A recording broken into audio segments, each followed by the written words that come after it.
கடந்த 5 ஆண்டுகள் தான் திமுக எல்லா இடத்துலையும் கல்குவாரிகள் திருட்டு, கனிமங்கள் கொள்ளை இதெல்லாம் தடுத்து நிறுத்திட்டானா தமிழக வெற்றி கழகம் வந்து ஆட்சிக்கு வந்ததுக்கு பின்னாடி எல்லாத்தையும் தடுத்து நிறுத்திட்டானான்னு பார்த்தேன். தடுத்து நிறுத்தியிருக்காங்க.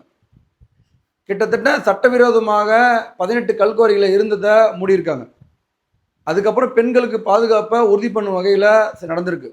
இது மட்டும்தான் பண்ணியிருக்காங்களான்னு பார்த்தா இதுதான் இல்லை. கிட்டத்தட்ட 2000 கோடி ஆட்டியா போடுற அளவுக்கு நம்ம ஆளுங்க வேலை பார்த்துருக்காங்க திமுக காரங்க.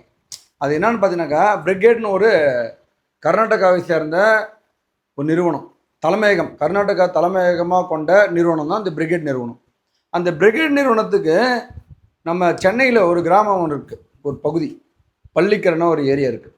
அந்த ஏரியா வந்து பார்த்தீங்கன்னாக்கா கிட்டத்தட்ட வந்து சதுப்பு நில காடுகள் அப்படின்னு சொல்லலாம். சதுப்பு நிலம் அந்த இடத்துல பார்த்தீங்கன்னா நிறைய வேஸ்டேஜ் தண்ணிகள் நிற்கும். எல்லாமே வந்து பார்த்தீங்கன்னாக்கா சதுப்பு நில காடுகள் போன்று அழைக்கும். நல்லாயிருக்கும், பார்க்கவே நல்லாயிருக்கும். அது மட்டும் இல்லாமல் அந்த பள்ளிக்கரணையை ஒரு பறவைகள் சரணாலயமாக கருதப்படும். ஏன்னா அவ்வளோ பறவைகள் இருக்கும். எங்கெங்கேருந்து வர பறவைகள்லாம் வந்து முட்டை போட்டு குஞ்சு பறித்து போகும். இந்த மாதிரி தான் அந்த பள்ளிக்கரணையை வந்து பார்த்தீங்கன்னாக்கா சதுப்பு நில காடுகளாகவும் பறவைகள் சரணாலயமாகவும் அந்த இடம் வந்து இருக்குது.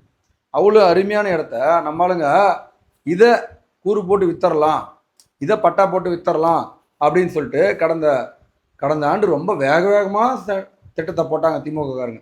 அந்த பிரிகேட் நிறுவனத்துக்கு சிஎம்டிஏ அப்ரூவல் கொடுத்தாங்க. எப்படி வேகமாக 3 மாதத்துல அப்ரூவல் கொடுத்துட்டாங்க. அவங்க ப்ராஜெக்ட் மத்தியும் பார்த்தீங்கன்னாக்கா கிட்டத்தட்ட 2000 கோடிங்க. அந்த 2000 கோடியில் எப்படி பார்த்தாலும் பார்ட்டி ஃபண்டுன்னு ஒரு 310 கோடி ஆட்டை போட்டிருப்பாங்க திமுக காரங்க. இதுக்காக சிஎம்டி அப்ரூவல் வேணும்.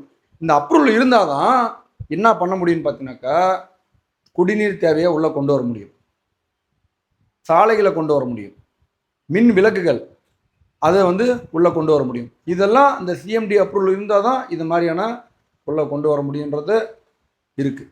இதுக்காக வேகமாக நம்மளுங்க கொள்ளடிக்கணும், ஆட்டையை போடணுன்றதுனால கடந்த திமுக ஆட்சியில் செமையாக வேலை பார்த்துருக்காங்க மக்களே.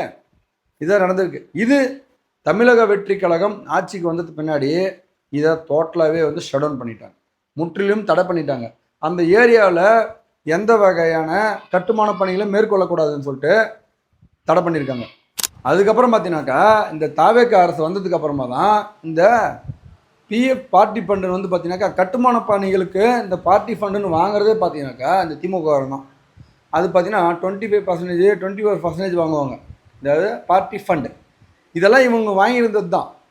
அதனால் இந்த 2000 கோடியை வேகமாக இந்த திட்டத்தை முடிச்சிடலாம் அப்படின்னு சொல்லிட்டு வேகமாக இந்த திட்டத்துக்கு வேகமாக தமிழகம் அரசான அதாவது முந்தைய திமுக அரசு இந்த அளவுக்கு வேலையை பார்த்தது. இந்த சதுப்பு நில கடை இதை மூடியிருந்தால் கிட்டத்தட்ட இயற்கை வளங்கள்லாம் அழிக்கும் வகையில் இருக்கும். ஒரு பறவைகள் சரணாலயமாக இருக்கிறத மூடி வச்சுருப்பாங்க, ஷட் டவுன் பண்ணியிருப்பாங்க. இந்த அளவுக்கான கீழ்த்தரமான ஆட்சியை பண்ணது தான் இந்த திமுக அரசான 5 ஆண்டு திட்டம். 5 ஆண்டு திட்டம் 5 ஆண்டு சாதனை, மகத்தான சாதனைன்றாங்கள. இந்த மகத்தான சாதியில் நம்மளுக்கு மட்டும்தான், மக்களுக்கு மட்டும்தான் கெடுதல் பண்ணியிருக்காங்கன்னு பார்த்தோன்னாக்கா, இந்த பறவைகள் என்ன பண்ணும், இந்த விலங்குகளுக்கு என்ன பண்ணும், அதை கூட முடிச்சு வைக்க பிளான் போட்டிருக்காங்க. இதுதான் இவங்களோட 5 ஆண்டுக்கான மாபெரும் மக்கள் சத்தியம். இன்னும் என்னதான் இந்த கூறு போட்டு இவங்க இன்னொரு ஆட்சி கொடுத்துருந்தீங்கன்னா அந்த பள்ளிக்கரணை இந்த இருந்திருக்காது, அடித்து தரமட்டமாக்கி அப்பார்ட்மெண்ட்டாக கட்டியிருப்பாங்க. பிரிகேட் நிறுவனம் 2000 கோடிக்கு ஊழல் நடந்திருக்கும். கிட்டத்தட்ட 310 கோடிக்கு ஊழல் நடந்திருக்கும் இந்த திமுக ஆட்சியால். இது மட்டும்தான். இப்பயும் நம்ம சில கொத்தடிமைகள் வந்து தூக்கி பிடிக்கிறாங்க. அவே காட்சி இன்னைக்கு வரையும் சரியில்லை. கரெக்டாக 40 நாள் ஆயிடுச்சு. 40 நாளாக உதயநிதி ஸ்டாலினோட படம் எதனா வந்திருக்குங்களா? அதாவது ரெட் ஜெயின் மூவிஸ் எதனா வந்திருக்கா? இதுவரை வராது, வர்றதுக்கு வாய்ப்பும் இல்லை. ஏன்னா கடந்த 5 ஆண்டுகளில் வருஷத்துக்கு 10 படம், மாதத்துக்கு 4 படம், 3 படம், 4 படம் ரிலீஸு, எல்லாம் ரெட் ஜெயிண்ட். எல்லாரையும் மிரட்டி, அனைத்து திரையரங்களும் மிரட்டி படம் ரிலீஸ் ஆகினுச்சு. இப்போ எங்கன்னா வந்திருக்கான்னு பார்த்தீங்கன்னா இல்லை. ஏன்னா அவங்களுக்கே தெரியும் இப்போல்லாம் மிரட்ட முடியாத தலைவர். இப்போ கிட்டத்தட்ட ஒரு 40 நாட்களில் ஒரு 4-5 படம் வந்திருக்கு. 4-5 படமே வந்து சரியான வெற்றி. அனைத்து விநியோகதாரர்களும் வந்து பார்த்திங்கன்னா சந்தோஷமாக இருக்கிறாங்க. இதுதான் இந்த தாவேக ஆட்சி அமர்ந்ததுக்கு அப்புறமா சின்ன மாற்றங்கள் நடந்துதான் இருக்குது. அதை இந்த திமுககாரங்க எப்படிலாம் போர்ட்ரேட் பண்ணுறாங்க பார்த்தீங்கன்னா, எதுவுமே நடக்கலைங்க, ஏமாற்றம் இப்படியெல்லாம் இந்த ஜென்சி பாலிடிக்ஸ்னு ஒரு குரூப்பு நாட்டில் உலாவிட்டு இருக்கு. திருந்தாத பைத்தியமா இல்லை திருந்த பைத்தியமா இல்லை மென்டல் ஹாஸ்பிட்டல் தப்பிச்சதுங்களா, அதுதான் கண்டுபிடிக்க முடியல. கூடிய விரைவில் கண்டுபிடிச்சிருவோம். பார்ப்போம்.